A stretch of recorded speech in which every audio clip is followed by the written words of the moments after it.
اچھا بعض لوگوں کو یہ ہوتا ہے نا کہ وہ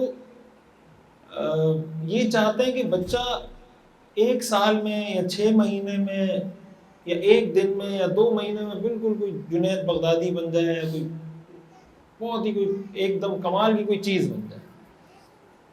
یہ دنیا میں کبھی نہیں ہوتا، یہ ایسا نہیں ہو سکتا. بھائی آپ نے بچے کو میٹرک کرانا نا تو 10 سال پڑھے گا تو میٹرک کرے گا نا. اب کوئی یہ سوچ رہا ہے کہ یار ایک دم وہ میٹرک ہو جائے اس کا اور ایک دم اس کو سرٹیفکیٹ مل جائے، ایسا نہیں ہوتا دنیا میں. تو ایک اس بات کا بھی خیال رکھیں کہ اس چیز کو اپنے اوپر ایسا سوار نہیں کرنا کہ آپ بچے کو پریشان کرنا شروع کر دیں. اب مثال کے طور پر آپ کو یہ بھوت سوار ہوا ہے کہ بچے کی تعلیم اچھی ہونی چاہیے. اب بچے کی تعلیم اچھے ہونے کا مطلب یہ ہے کہ فجر کے بعد بھی پڑھا رہے ہیں، ظہر کے بعد بھی پڑھا رہے ہیں، عصر کے بعد بھی پڑھا رہے ہیں، مغرب کے بعد بھی پڑھا رہے ہیں، عشاء کے بعد بھی پڑھا رہے ہیں. نہ اس کو کھیلنے کا موقع مل رہا ہے، نہ ماں باپ سے بات کرنے کا موقع مل رہا ہے، اس کو بس پڑھائی پہ ہی لگایا ہوا ہے. یہ بھی غلط طریقہ ہے، یہ غلط اپروچ ہے. آپ بچے کو ٹائم دیں جس میں وہ ریلیکس اپنا کھیلے، ایسا ٹائم دیں جس میں آپ اس کے ساتھ بیٹھیں، گپ شپ لگائیں، کوئی اس میں تعلیمی بات نہ ہو. وہ آپ سے کوئی باتیں کرے، آپ اس سے باتیں کریں، وہ آپ سے کوئی قصے سنیں، آپ اس کو کوئی قصے سنائیں، بیٹھیں اس کے ساتھ اس طریقے سے. یہ جو ایک دم چیزوں کو ٹھیک کرنے کا وہ بھوت سوار ہو جاتا ہے نا کہ ایک دم چیزیں ٹھیک ہو جائے، یا بس میرا بچہ فرسٹ پوزیشن لے لے، اور اگر سیکنڈ پوزیشن آ گئی بچے کو تانے دیتے رہتے ہیں کہ اس نے تو فرسٹ پوزیشن لی ہے، تم نے سیکنڈ پوزیشن لی ہے، اس کے تو اتنے مارکس ہیں، تمہارے اتنے مارکس ہیں، میں تمہاری اتنی فیس بھرتا ہوں، تمہاری اتنی فیس بھرتا ہوں. بھائی دنیا کے سارے بچے اگر فرسٹ پوزیشن لیں گے تو سیکنڈ کون لے گا؟ دنیا کے سارے بچے سیکنڈ پوزیشن لیں گے تو تھرڈ کون لے گا؟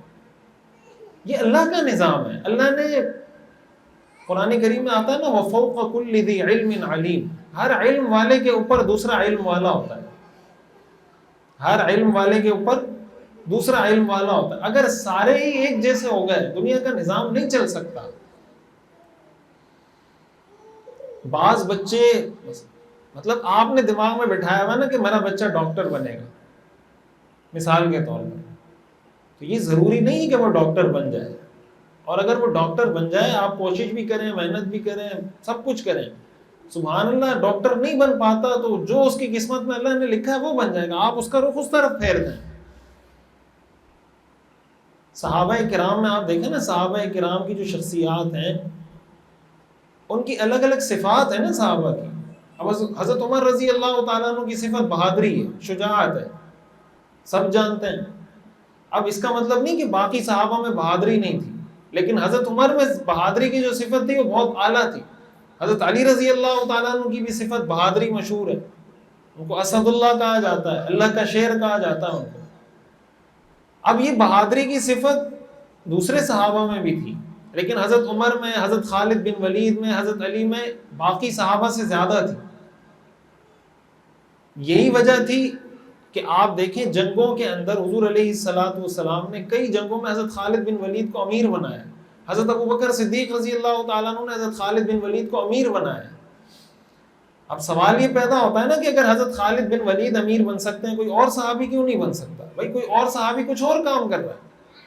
اب مسلمانوں کے پہلے خلیفہ حضرت خالد بن ولید نہیں ہیں، مسلمانوں کے پہلے خلیفہ حضرت ابوبکر صدیق ہیں، اس لیے کہ ان کی الگ کوالٹیز ہیں. حضرت عمر کی الگ کوالٹیز ہیں، حضرت عثمان کی الگ کوالٹیز ہیں. یہ سب مل کے جب مجموعہ بنتا ہے، ان سے صحابہ کی ایک جماعت بنتی ہے جنہوں نے دین کا پورا کام کیا. عموماً یہ ہوتا ہے نا کہ مثال کے طور پر بچہ نماز کی پابندی نہیں کر رہا، والدین شروع میں بچے کو کہتے نہیں ہیں نماز کا، سستی کرتے ہیں، خود نہیں پڑھتے، بچے کو نہیں کہتے. اب ایک دم کسی کا بیان سنا کہ بھائی نماز تو بچوں سے پڑھوانی چاہیے اور ضروری ہے فلاں فلاں. اب مثال کے طور پر بچے کی عمر 16-17 سال ہو گئی اور 16-17 سال تک آپ نے نماز کا کہا ہی نہیں اس کو.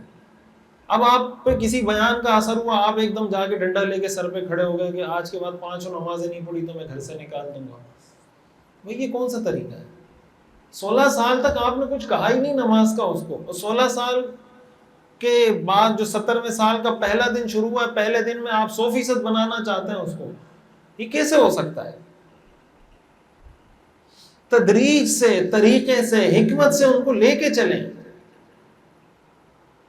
پھر دیکھیں کہ کون سا بچہ کس طریقے سے سمجھتا ہے. کوئی بچے پیار سے سمجھتے ہیں، کچھ بچے ڈانٹ سے سمجھتے ہیں، کچھ بچے مار سے سمجھتے ہیں، تھپڑ سے سمجھتے ہیں.